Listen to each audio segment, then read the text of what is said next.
성주사지는 보령 종합터미널에서 9km쯤 되는 성주산 계곡에 있다.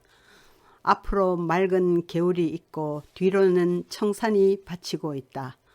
멀리서 이곳을 찾아간 이유는 1100년 전의 신라 문화가 이곳만큼 살아있는 곳이 별로 없기 때문이다.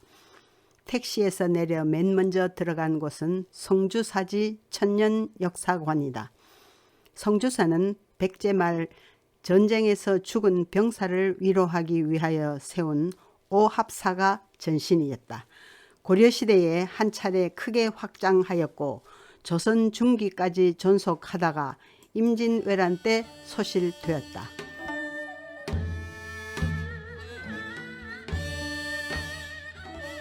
이제 절터로 발걸음을 옮기자. 이 벽 없는 정자는 사람보다는 바람이 쉬어가라고 지은 정자 같다. 걸터 앉으면 바람을 마주하리라. 역사의 바람, 불도의 바람. 이 절터는 중문지 양쪽으로 동남쪽과 서남쪽으로 회랑지가 있고 그 뒤에 금당지가 있다. 금당지 뒤에는 대형 강당지가 있고 동쪽으로는 길게 삼천불전지가 있다. 중문지를 지나면 석등을 만난다. 천년 전 말쑥한 사내가 말을 거는 것 같다. 통일신라 말기에 만들어졌다. 그 뒤엔 5층 석탑이 있어 1탑 1금당의 가람배치임을 알 수 있다. 탑은 이중 기단의 전형을 따랐다. 경주 나원리 5층 석탑과 닮아 있다. 이 5층 탑 뒤에 금당지가 있다. 금당에 오르는 아름다운 돌계단의 양쪽 소맷돌에는 통일신라 시대에 만든 돌사자 2마리가 앙 하고 버틴다. 이 돌사자는 1986년에 도난당해 버려 이 사진을 보고 복원했으리라. 금당지 한가운데는 거대한 연꽃 꽃잎으로 장식이 되어 있는 불좌대가 있다. 저 위에 대불이 앉았으리라. 금당지 뒤에는 새 3층 석탑이 나란히 서 있다. 금당 뒤에 세 탑을 세운 것은 이례적인데 발굴 결과 이 세 탑 모두 다른 곳에서 옮겨온 것이라 한다. 이 주강 3층 석탑은 통일신라 말기의 3층 석탑의 전형을 잘 따르고 있다. 체감 비율이 낮아 안정감이 있고 땅딸하다는 느낌을 준다. 1층 몸돌에는 문비를 새기고 둥근 머리못을 소복하게 박아 아름답다. 이 동편 3층 석탑도 같은 시대의 것이다. 문비에는 자물통과 2개의 문고리가 있다. 지붕돌은 4단의 층급 받침이다. 중앙 3층 석탑에 비하면 늘씬하다. 이 서 3층 석탑은 동 3층 석탑과 비슷하다. 지붕돌과 갑석에 뚫어놓은 작은 구멍들을 보라. 이 구멍들은 불교 행사 때 금동판이나 기타 장식품들을 매달아 탑이 화려하게 보이게 하기 위한 것이다. 탑 앞에서 멋진 이벤트가 있었으리라. 이곳은 강당지이다. 이곳은 삼천불전터, 즉 삼천불을 모신 불전터다.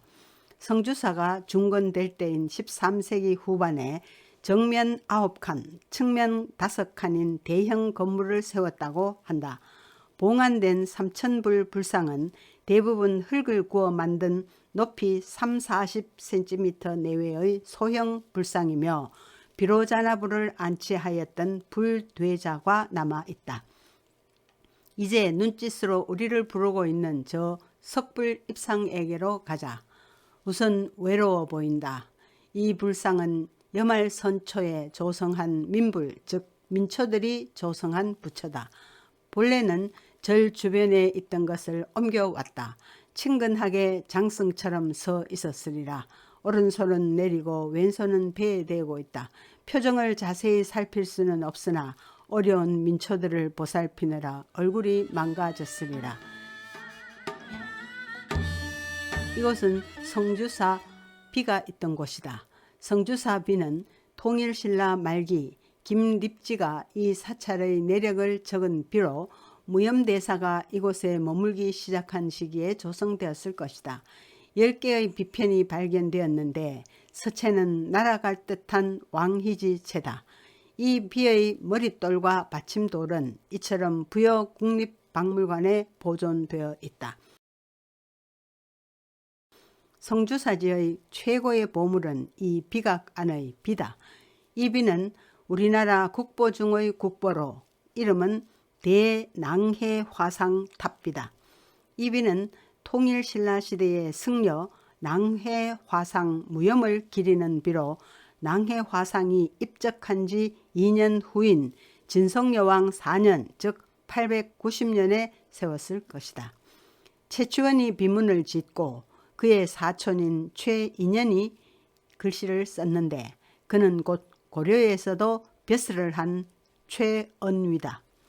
통일신라 시대에 만들어진 탑비 중에서 가장 크며 신라 때 비인데도 글씨가 마모되지 않은 것은 기적적이라 할 만하다.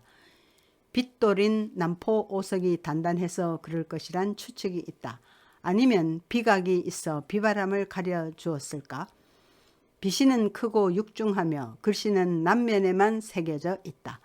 귀부는 심하게 부서진 채 흙 속에 묻혀 있던 것을 1974년에 해체 보수하였다. 거북등에는 이중의 육각무늬와 중앙에는 구름무늬가 베풀어져 있다. 맨 위의 이수는 밑에 연꽃을 두르고 그 위로 구름과 용이 뒤엉켜 있다. 이 비문의 글자는 5120여자여서 200자 원고지 26장 분량이고 우리말로 번역하면 200자 원고지 105매가 넘는다. 주석을 붙이면 320매가 넘으니 책 한 권 분량이다. 그 내용은 낭해화상의 생애를 정리한 하나의 문학 작품이라고 말할 수 있다. 지금까지 이 비문을 소개하는 사람은 사학자들이었다. 그들은 역사적 사실에 관심이 높아 문학적 요소, 즉 인물 묘사, 문체, 수사 등에는 사실 무관심하였다. 그러나 이 비는 당대 최고의 문장가 최치원이 당시의 삶의 단면을 보여주는 소중한 문학 텍스트다.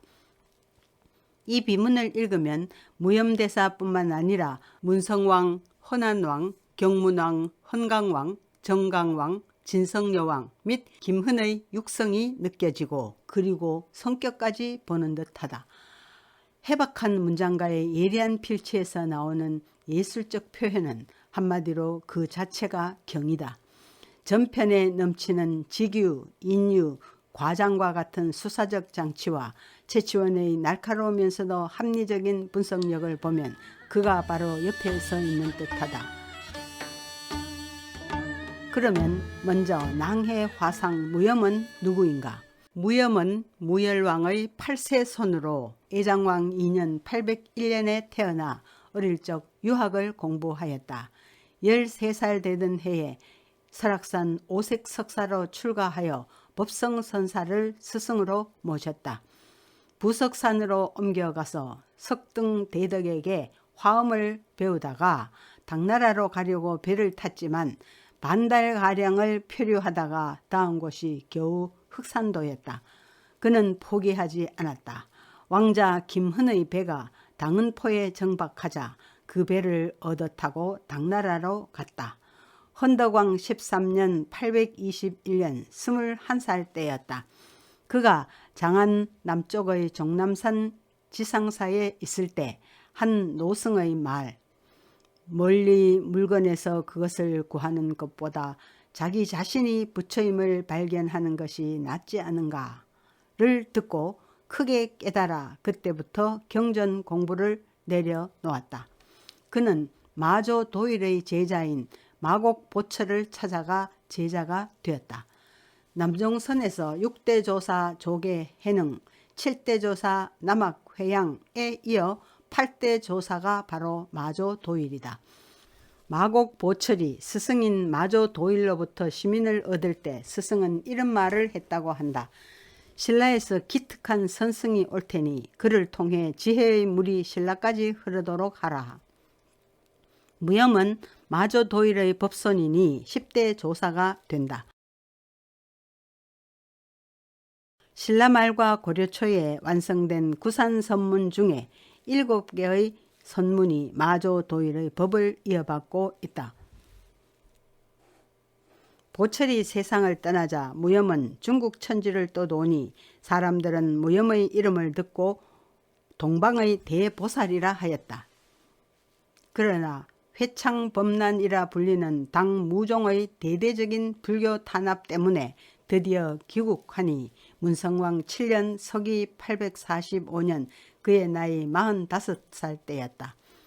그는 왕자 김흔과 인연이 깊었다. 그의 부탁으로 그의 폐허가 된 절 오합사의 주지가 된다. 오합사가 곧 이 절의 전신이었다. 무염대사가 여기에 주석하자 사방에서 도를 묻는 사람들이 천리길을 달려와 지혜의 불을 밝히려 했다. 무염대사가 임금의 교화를 도우니 문성왕이 대사를 존경하여 사찰의 이름을 성주사로 바꾸게 하니 즉 성인이 사는 절이라는 뜻이다.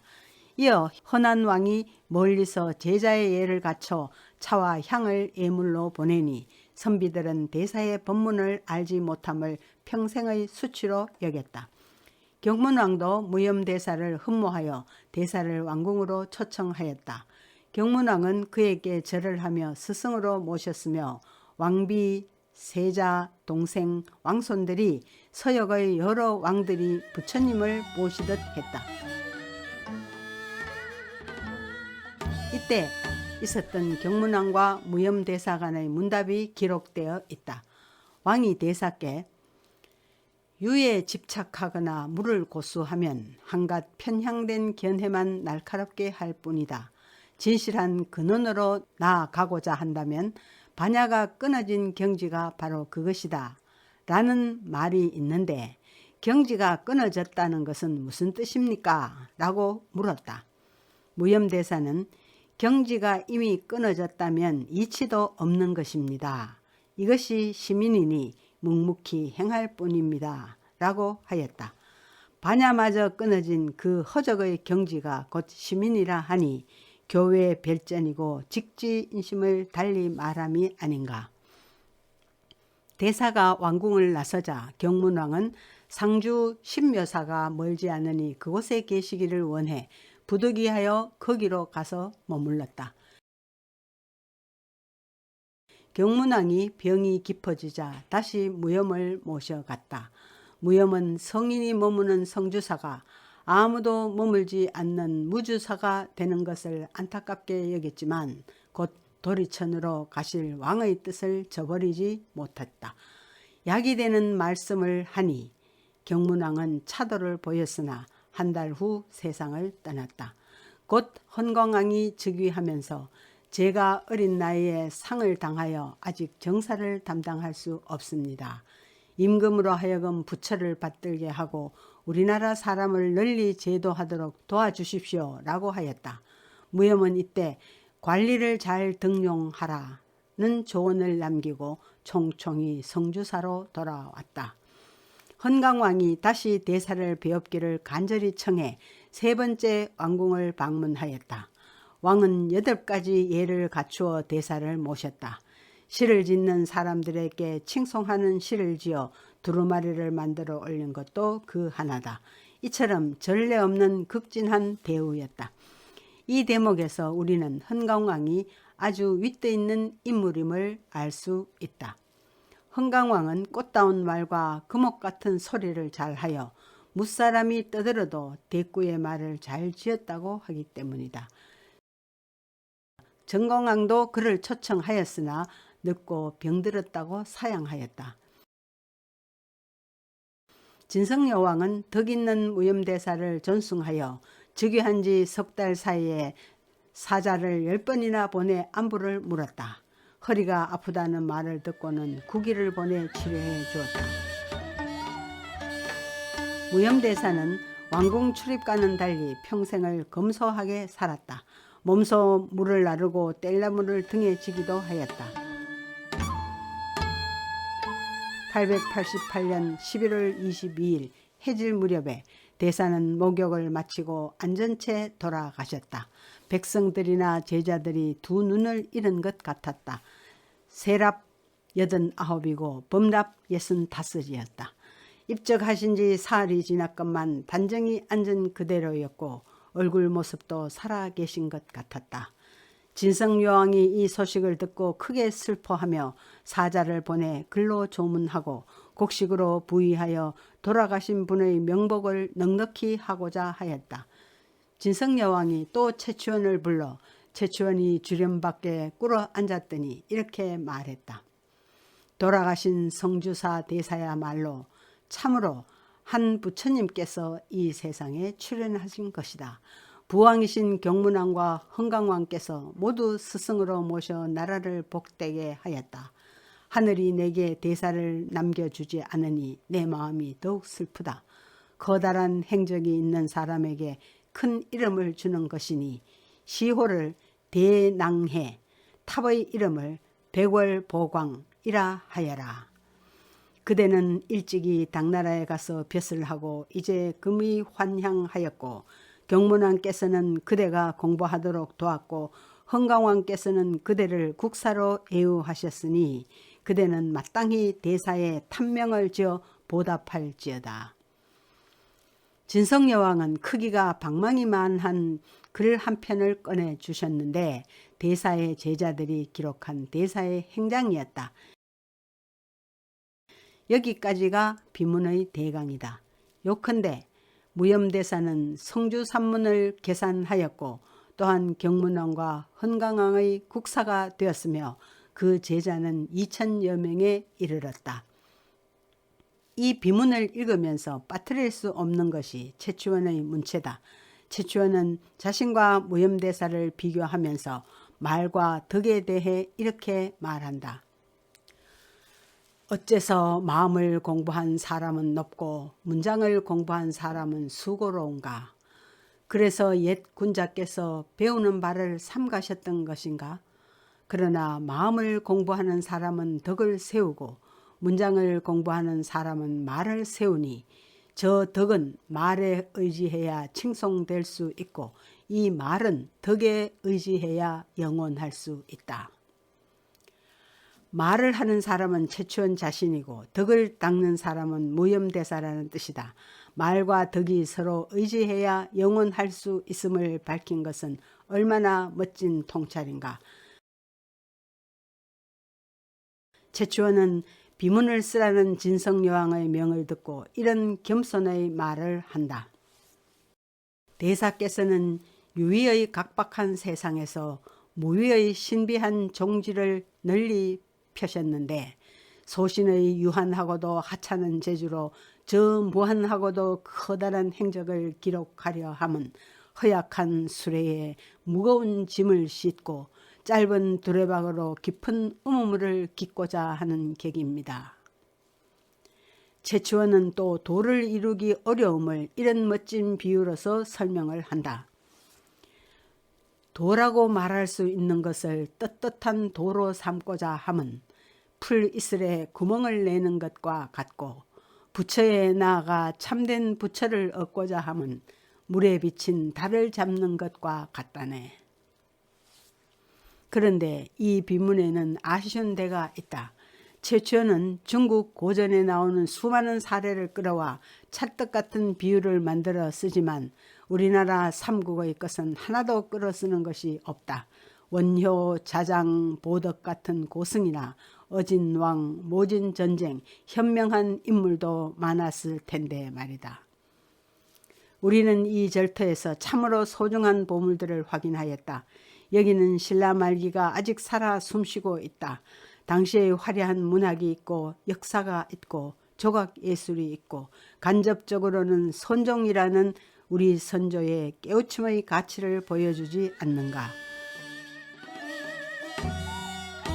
성주사지를 떠나 최치원의 숨결이 살아있는 보령의 또 다른 곳을 찾았다. 보리섬이라는 곳이며 이곳에는 병풍처럼 둘러서 있는 병풍바위가 있다. 이 보리섬은 1795년 남포 방조제가 건설되기 전에는 뱃놀이하는 섬이었으나 지금은 육지 속 언덕이 되었다. 최치원은 신라의 황혼기에 세상을 비관하고 전국을 유랑할 때 이곳 보리섬과 성주사를 왕래하며 아름다운 경치를 즐기면서 시문을 지었다. 최치원은 이 병풍 바위에 글씨를 새겼다고 하지만 마모가 심해 찾아볼 수 없다. 결국 기울어가는 신라.